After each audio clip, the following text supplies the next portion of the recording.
store card, like a department store, like Sears or something, they have a credit card, but they do it through a bank.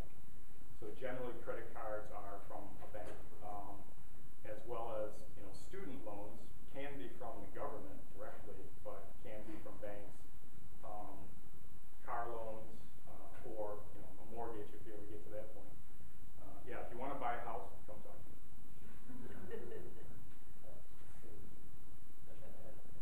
Sure. Those credit bureaus, are they run by private business or Yes. No, they're private businesses. Well, yeah, I mean, you could buy. I think that they're publicly traded, so in terms of buying stock, but they are not government agencies. So credit scores. So these companies, they gather information, and they have different scoring models, and the most used is what's called the FICO score. There was a company called Fair Isaac that created the FICO scoring model. So a scoring model is they're essentially it's a program where they're putting in various information. So it's information about what you've borrowed, how you've paid it back, if you pay back on time, but it also takes in other information. How long you've been employed, how long you've lived where you've lived. So there's many factors, but these scoring models are they won't tell you what all is in them or how they score exactly. We learn by, over time. I pull people's credit, look at their credit, and I might pull it again in 6 months or different things. And so we learn just by seeing how things go. And they do share some information, but by and large, they don't tell people. They don't make public exactly what's in the scoring models. And there are other scoring models. So sometimes that's confusing to people. So if they get a credit score from somewhere, they might not realize it's not a FICO score. That's getting a little too detailed probably for you guys, but so in the FICO scores, the scoring range is 350 to 850.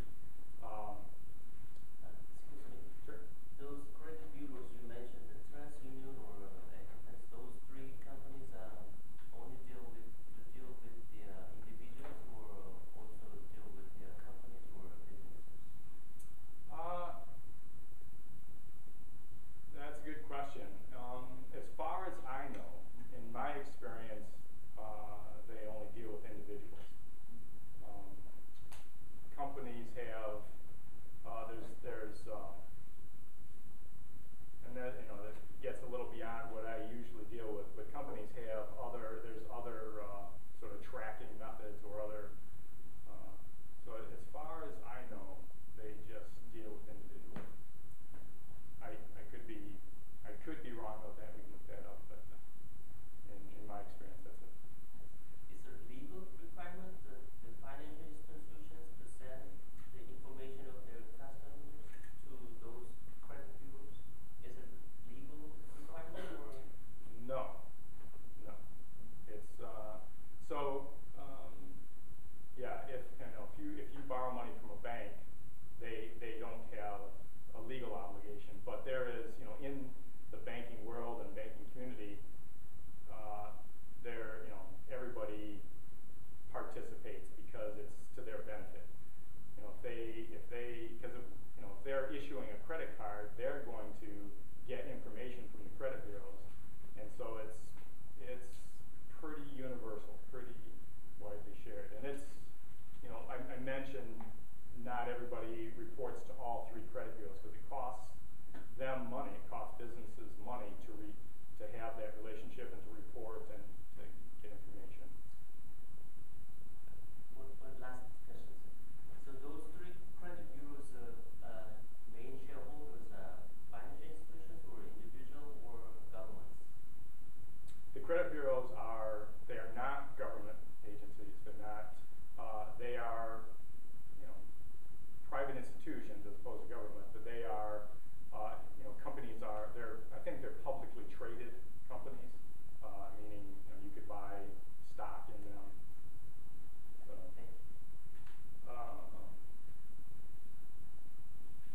So this is a good one. Who uses credit? Why would anybody be concerned? If you're not going to borrow money, you're not going to get a credit card, get a car loan. How else might that affect you? So so obviously banks use credit, and one of the advantages for banks and you as a consumer perhaps to have this information is if you have good credit, it's easier to get more credit. It's like if you sign up, apply for a credit card, generally they can respond within a matter of minutes, really, because they're able to put your information in, your social security number, address, date of birth, things like that, and get your credit report, and they can see if you have a good history of credit or not, and if you do, very quickly they will approve your request and issue a credit card. So it has both for lenders to get information and be able to make quick decisions, and for consumers to be able to have this happen quickly. That's the advantage. The disadvantage is if there's a mistake on your credit, or if you have made mistakes in the past and have damaged your credit, then it makes it a little harder to borrow. So in terms of lending, credit cards, stores, and a credit card is a line of credit. If you get a credit card, you haven't borrowed any money yet, but they've agreed to lend you a certain amount, and it's a revolving line. So you could borrow $50 to buy gas and then pay that back in the next couple weeks, and so it can go up and down. Whereas when you get a car loan or student loan, you start at a certain amount and you pay it down until you're done. And they call that an installment loan as opposed to line of credit. So also insurance companies, and whether or not this is fair to people or not is questionable, but insurance companies will pull your credit, and why? And they say that they can show that they can track that people with worse credit are more apt to have a car accident than people with better credit. Who knows? But if you have bad credit, damaged credit, and you get a car insurance or maybe even life insurance, you might pay a higher premium just because you have bad credit. Employers will look at your credit. So if you are applying for a job, they might ask for your social security number. You might have to agree to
sense of, if they're looking at many applicants and, 2 applicants seem equally capable and one applicant has, not been very good about paying their bills or something like that, that they might use that as a part of their decision.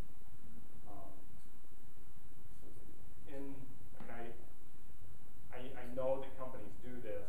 I personally haven't been involved in hiring people, so I don't know if I can answer the first part of the question as far as how many people are affected by that. Was that your question? How many people are affected by that? Yeah.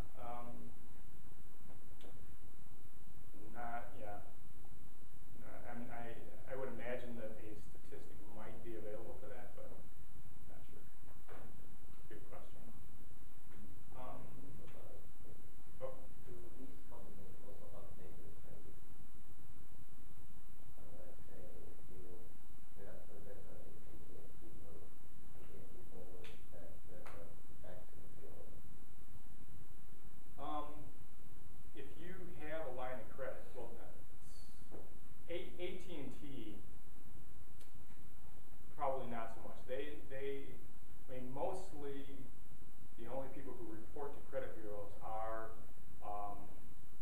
companies that you're borrowing money from and paying it back to, with the exception of in one of the utility companies, DTE, the gas and electric company. For some reason, they report to the credit bureau, even though that's technically not credit. If you are, when credit is borrowing money and paying it back, if you're using gas and electricity for a month and at the end of the month they send you a bill, that's not really borrowing money, but they either got permission or somehow they worked it out where they are reporting to the credit bureaus. And the advantage to them is, it's like if you are living in a house renting and you have an account with the gas company, and after you move out you don't pay your last bill, well they then have some control, and they can they can affect your credit. They can report that to the credit and create a collection. So that's a little different. That one's unusual. But beyond that, if you have an account with a bank, they are reporting pretty much every month. Does that answer your question? So why people use credit card? I mean, is that very cool to use it? A credit card? Yeah, because people, I think that they will feel like, they feel owing somebody money. Yeah. Because they have spent the money they earn in next month.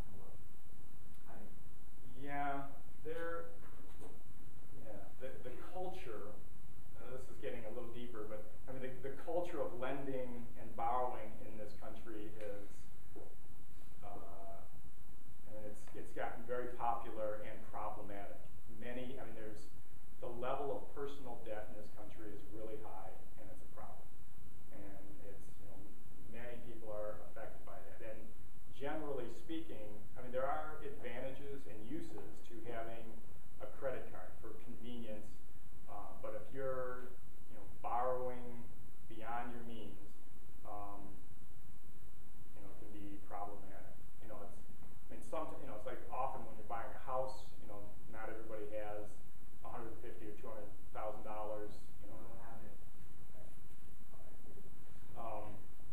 So it's, getting a loan for something like that is very common.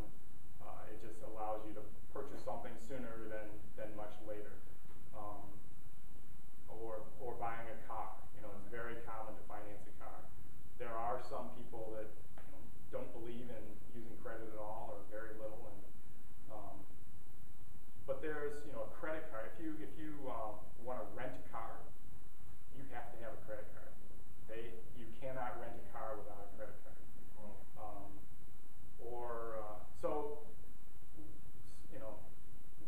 When I'm working with people, you can't. It's difficult to get a home loan without established credit.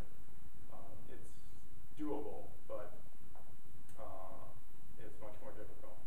So because of the way we use credit in this country, it is to your advantage. If you're going to live here, it's to your advantage to establish credit.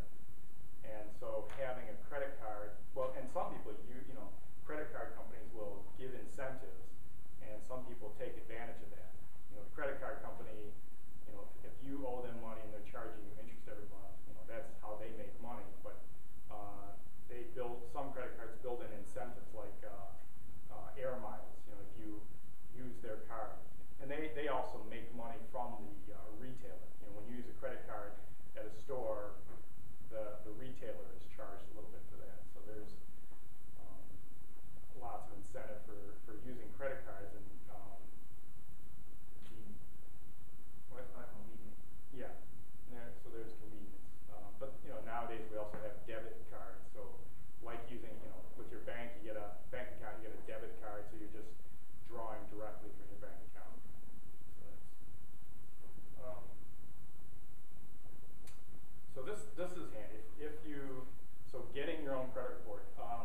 provided that everybody should be allowed to have access to their credit report. And this website, annualcreditreport.com, was the site that was created. And so you are allowed to get one credit report a year from each of the credit bureaus. They're kind of, there's a lot of information in them, a little bit hard to read maybe, but and it's, so when you go to this website, you register on the website, and then they send you to each credit bureau individually. So I know some people who like to track their credit, and so they will, every 2 or 3 months, they'll get a different credit report from a different credit bureau. And if you do that, you're not always getting all the information. Remember I said not everybody reports to all 3 credit bureaus, but at least you can see what's going on. And the other problem in this country now, or worldwide, is identity theft, and people getting access to your credit cards and things like that. And so it's it helps to monitor that.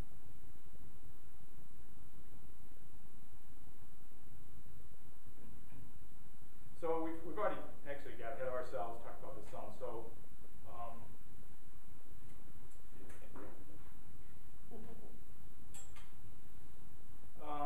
so I mean, do you need a credit history? Do you if you always just buy things from the money that you've earned,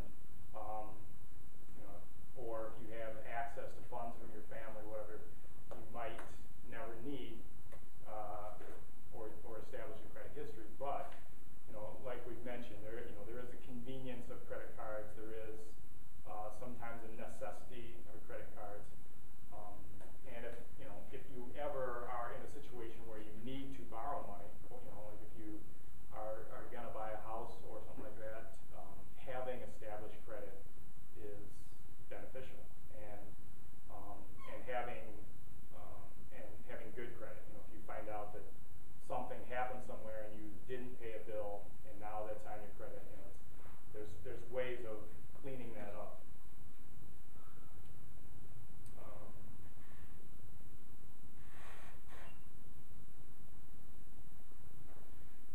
So, building credit history.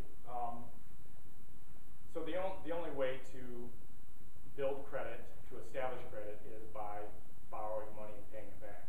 So it's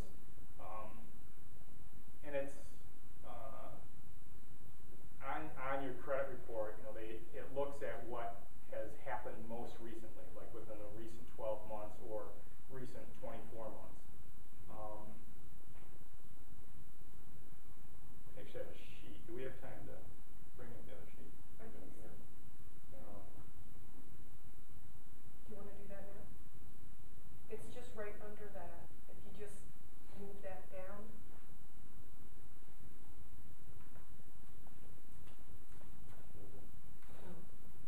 Oh, there it is. Yeah.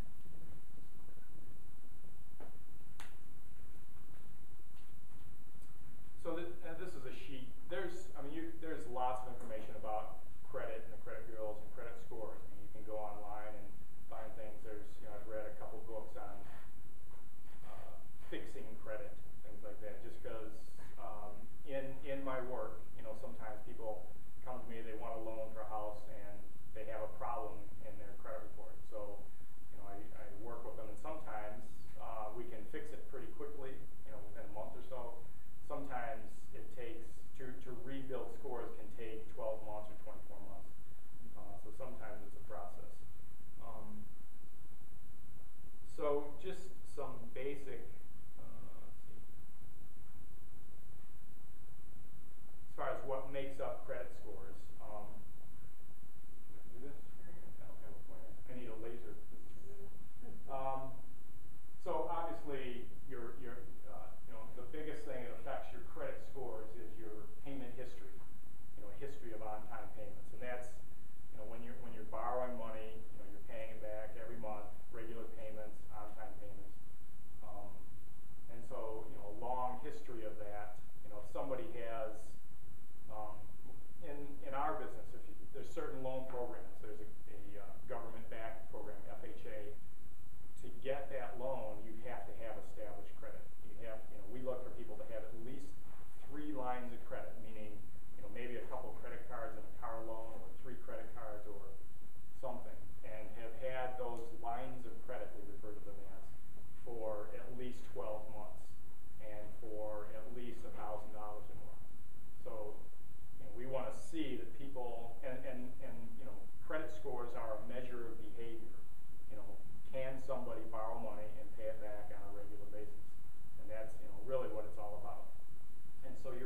scores and your credit history, shows your behavior.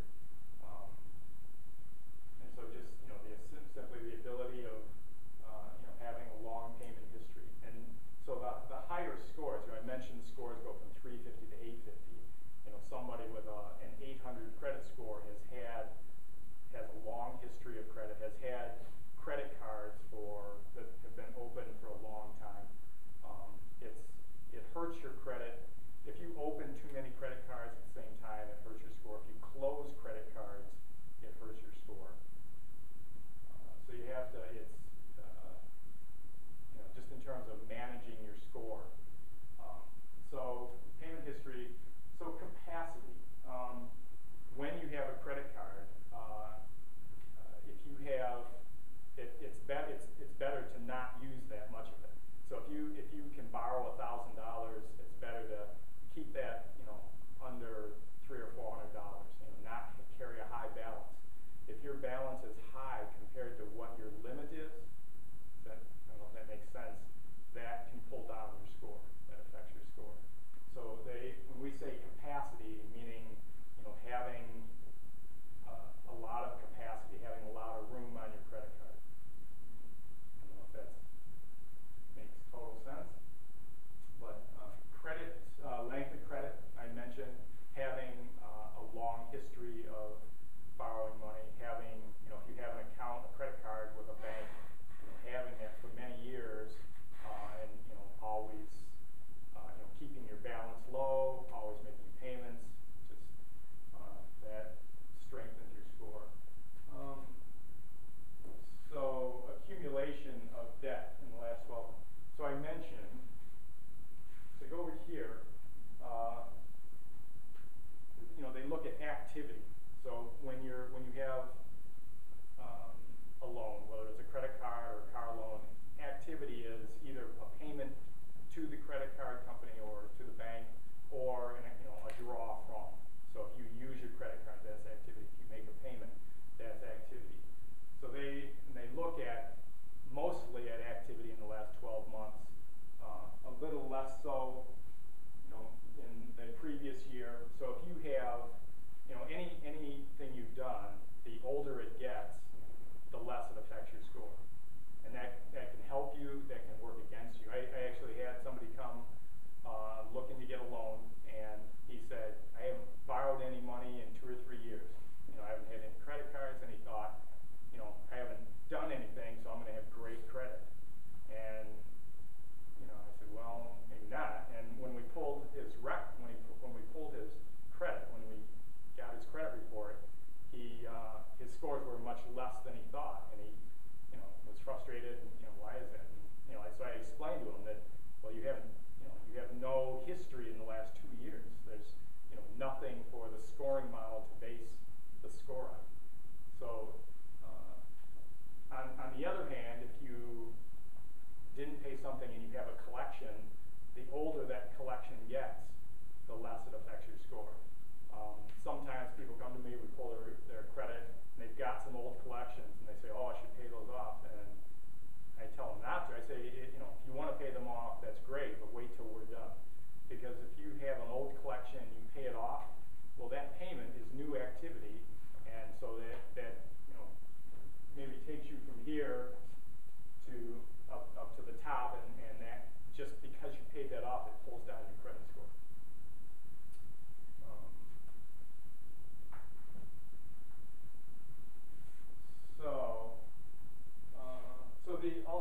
I already mentioned the it's like anytime you open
I've already said. Closing credit cards, because of, I mentioned capacity, having a lot of capacity is eventually a good thing. And when you close credit cards, you're losing capacity. So,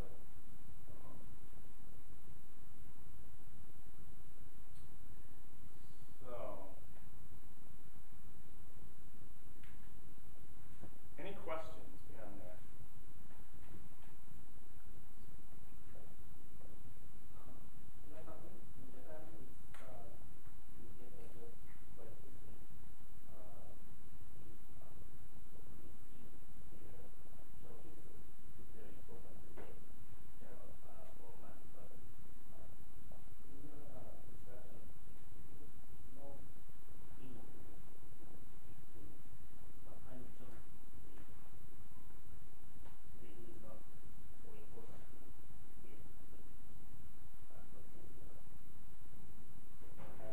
I'm not getting the question.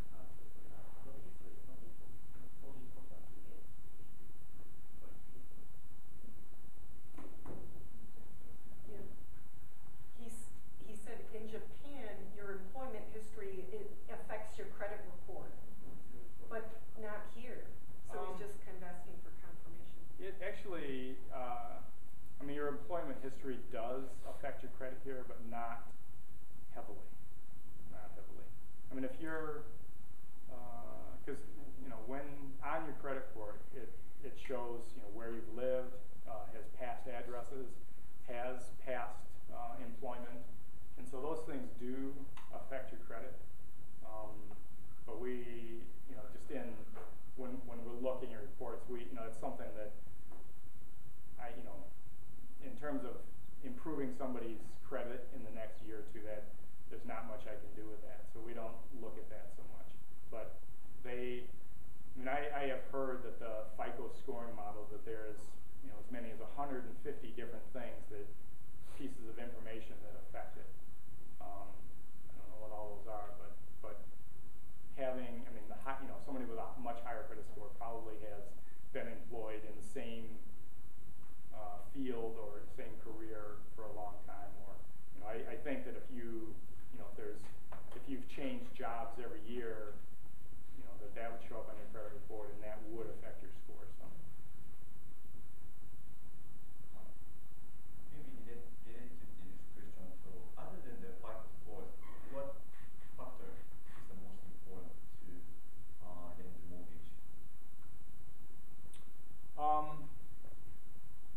Well, there's several different things. So when we do a loan, we approve. I don't know if I'm on the camera anymore. We approve a borrower and we approve a property. So there's a number of different things. So besides credit, so we look at credit scores, which I could go into different loan programs and how that affects you. But we also look at how much you owe, or more important, how much your monthly debt obligations are. We're less concerned with the amount you owe, but very concerned about how much you have to pay each month on those loans. So the monthly debt payments. So in terms of credit, we look at that. Then we look at income. We look at your employment. We look at it.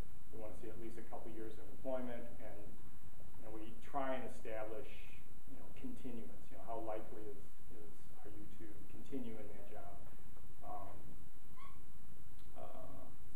And we look at how much money you have for a down payment, just the cost of doing the loan. You have to have enough money to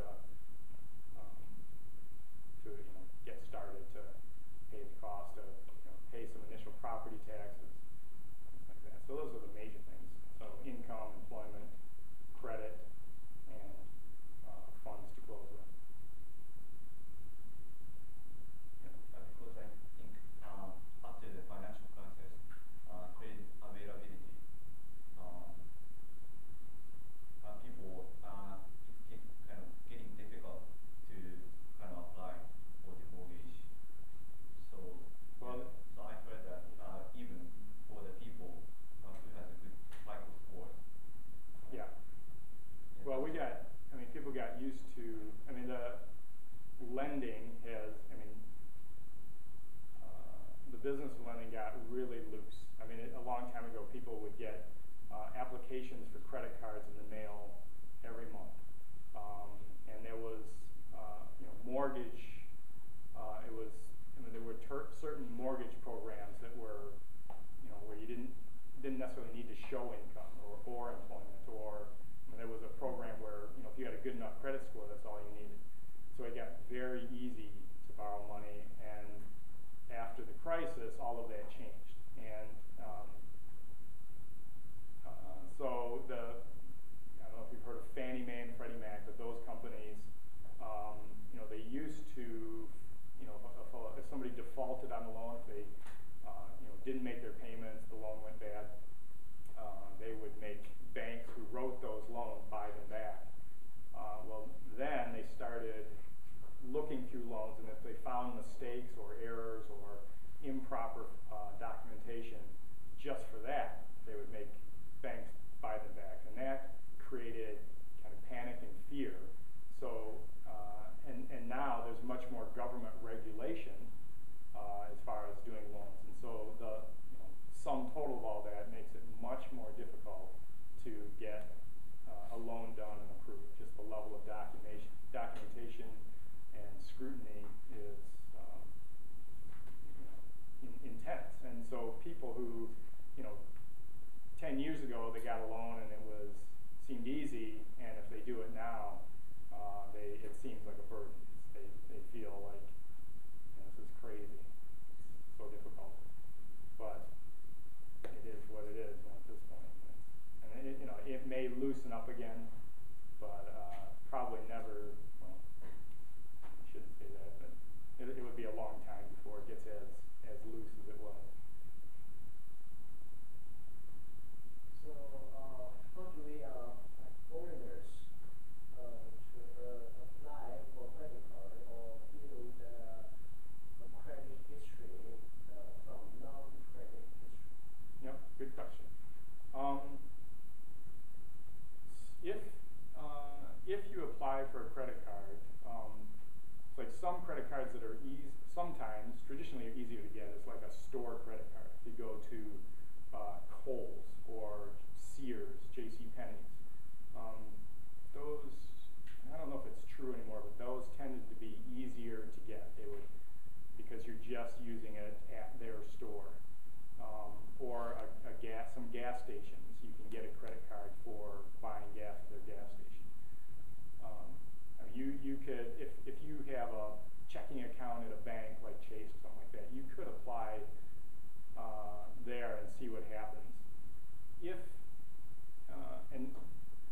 Don't apply too many times, because that gets tracked too, and that stays on your credit report for 6 months or a year. So if you're not able to do that, there's sometimes if you get sometimes it's a little easier even to get a car loan, because they have some security in that. If you don't make your payments, they come and take your car back, and they can get some of their money back. Or sometimes jewelry stores will have their own credit. So just to get started, there's things like that. There's also something called a secured card. And some of the banks, I think, like PNC, they have some local branches, have what's called a secured card. And in that, you're actually depositing $500 or $1,000, and then they issue a credit card that you are literally borrowing against your own money. So for the bank, it's secure. So that you get some history, you get something reported to the credit bureau of using, so it looks like credit. I recently learned one of the credit unions, U of M Credit Union, has a program where you can borrow money, and then they basically have you borrow it and then deposit it in a CD and then make payments. And so it's a secure way for them to lend money and let you establish a credit history. So that's, if you can't get just a regular credit card, then there are some ways to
loan for somebody, sometimes we can use foreign credit, or from Canada we can do it. Partly it's hard to get a credit report. The other thing is in terms of security, a company is if they get a credit report from another country, they don't necessarily know how good that report is, how valid it is, how authentic it is. And maybe companies have tried that. One, it's difficult to get, costs more money to get, so I don't know if I'm right now I'm speculating, so I don't know the exact reason, but I'm just trying to think about what challenges a company would have in getting a credit report and making decisions. They would then have to get it translated. Maybe so there's any number of reasons, or it might be because of all those reasons. I think that that companies just don't have established relationships, and they're not set up for it. They're not prepared for it. And if they perhaps have decided that it's not the cost and time it takes to get that report and be able to make sense of it might be more than they feel like it's worth. That's my best guess. Anything else? Now we come from other countries, so the only way that in any time we can get a credit card is just open a bank account and pay the bills on time, and that's the only way to build up credit history now in our conditions. Well, so opening a bank account, a savings and checking account, that in and of itself, there is some tracking of bank accounts. I think if you overdraw an account and then never pay it, then that can get tracked or recorded. But to build a credit history, the only way to do it is to borrow money and pay it back.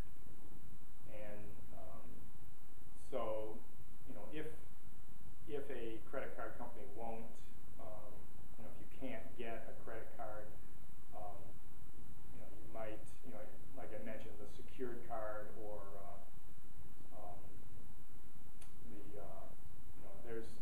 there are some banks that offer a means to establish some credit. Other than that, doing if you can get a bank to do a small personal loan, or you have to start small, I think, and build from there.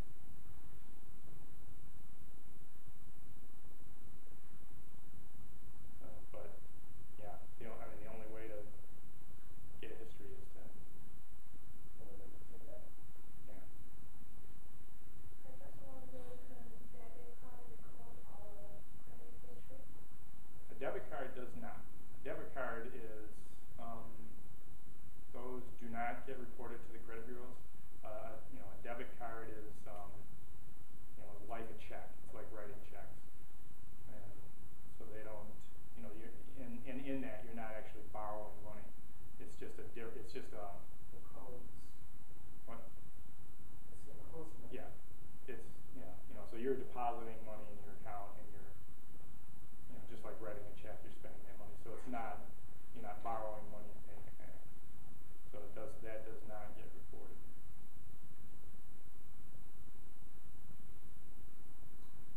What do you mean on the line of credit card that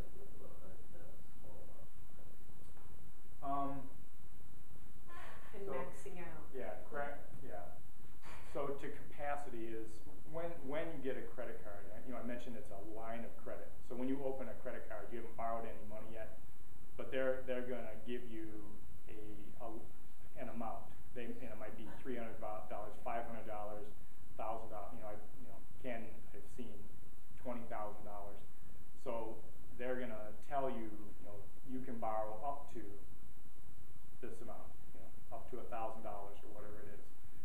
So if you use all of that money, so you've maxed out, you've used the maximum of that line of credit, that is to capacity.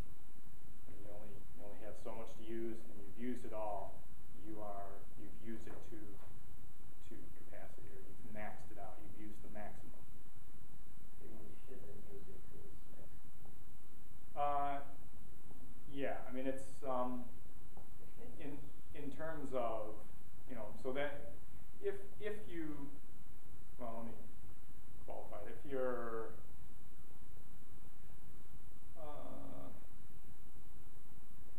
what is an example? I mean, if you're buying something, if you need to buy a suit and you buy $1,000 suit, it'd be a really nice suit. You might make that purchase and then pay it down over the next few months. So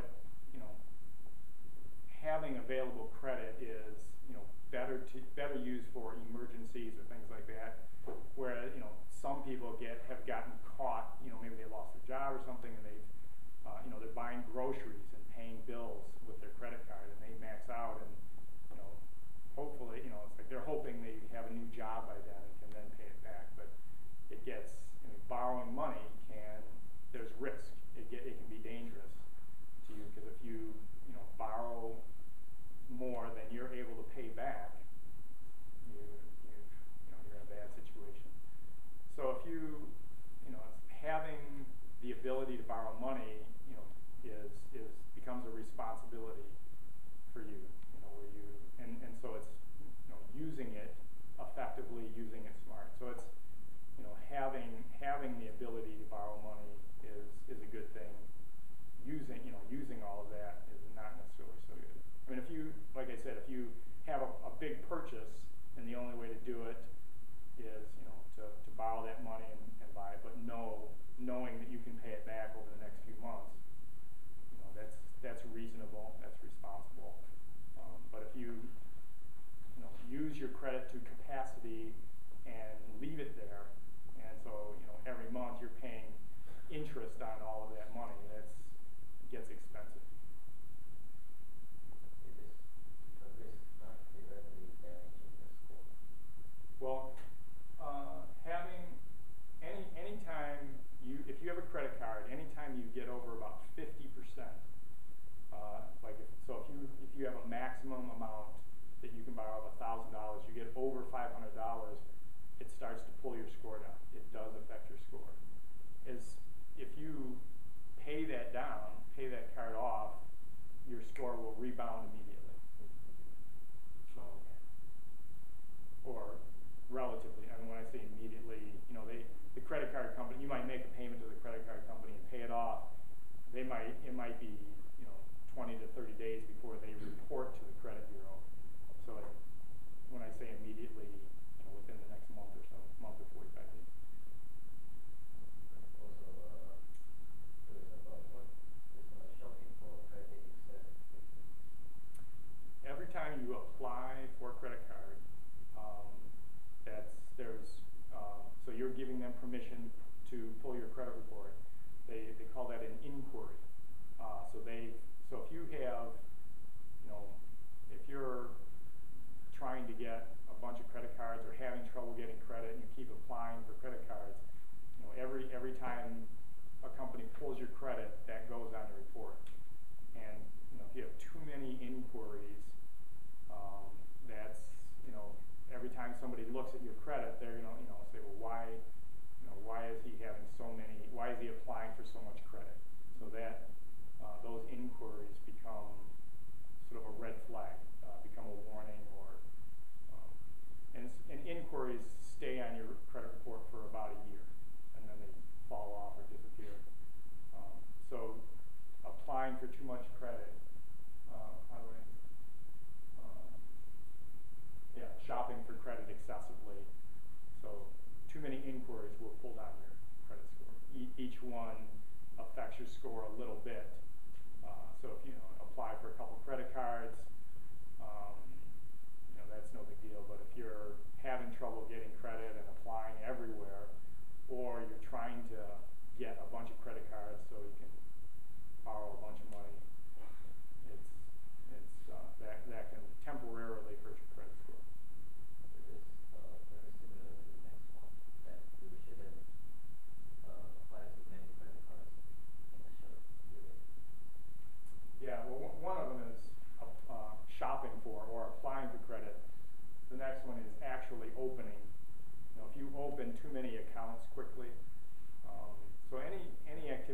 opening accounts or closing accounts can hurt your score.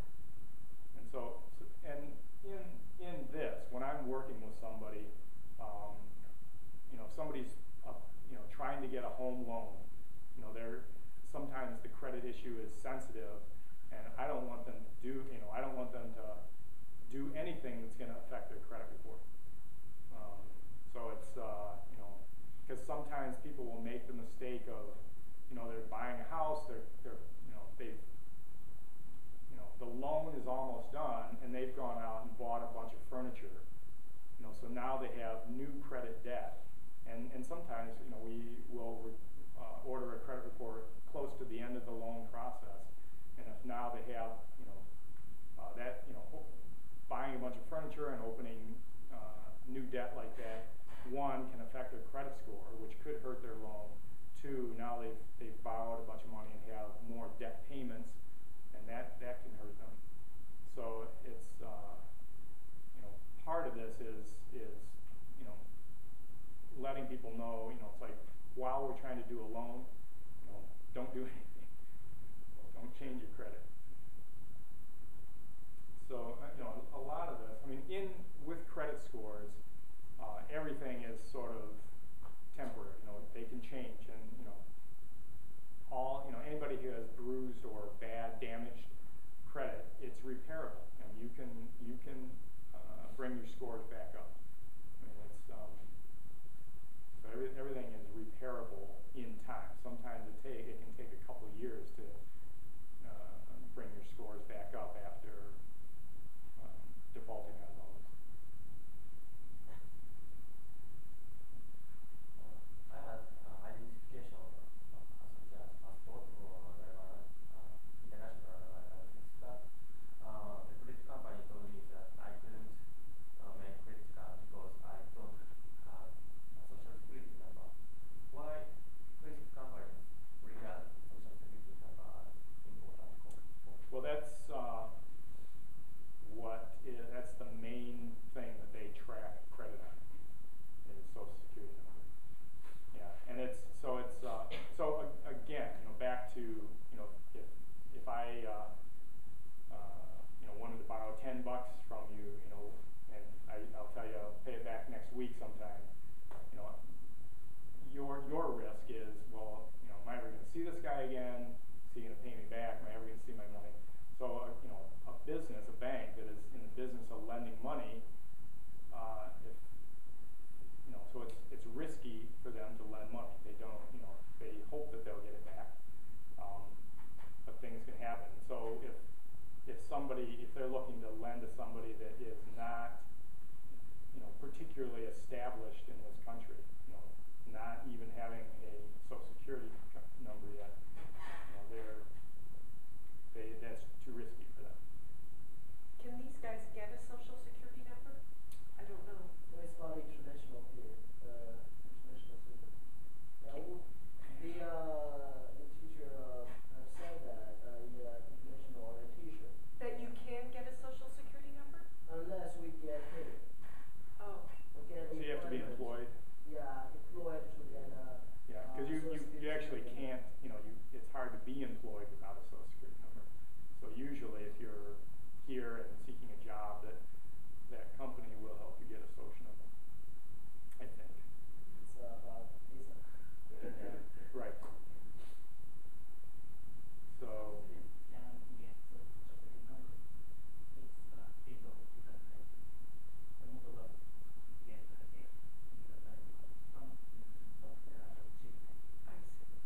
G1 can get I see. Is the F the student visa? yeah, F1 can. G1 can get a social I number. see.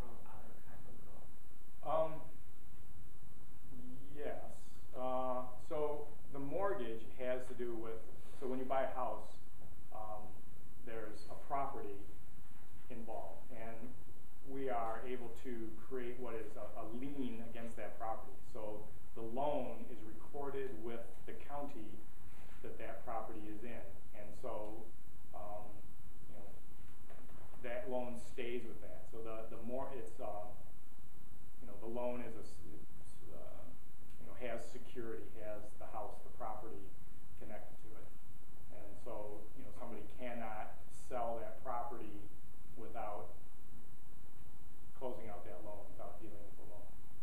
So you know, a car loan is sort of similar to that, but it's, you know, it's harder to, you know, a property is pretty fixed. You know, it's hard to drive to California on your property, but so having, you know, it's which is different than a credit card or a student loan, or, you know, there's nothing that that those, you know, there's no physical thing that those are attached to that can, you know, a car can be repossessed. So there's some security in that loan, you know, if they can find it. So a mortgage is, you know, has that connection. I just wonder if I apply for credit card and the company turns out that the process will record in my credit history. Well, it will record just that they've looked at your credit. It's a credit inquiry that they've pulled your credit report. That's the fact that they've turned you down does not get recorded, I don't believe. Yeah, I've never seen that. I'm wondering what will happen if I only get the car, or I have some credit history. So what will happen if I try to apply for a job or try to apply for home stuff or It depends on the employer and what their policy is. You know, if they are, you know, if you're applying for a job, and not all employers are going to pull credit. It costs money to pull credit, and you know, so not, you know, usually it's a bigger company that is, you know, has broader employment policy. So it depends on the job and who you're applying with.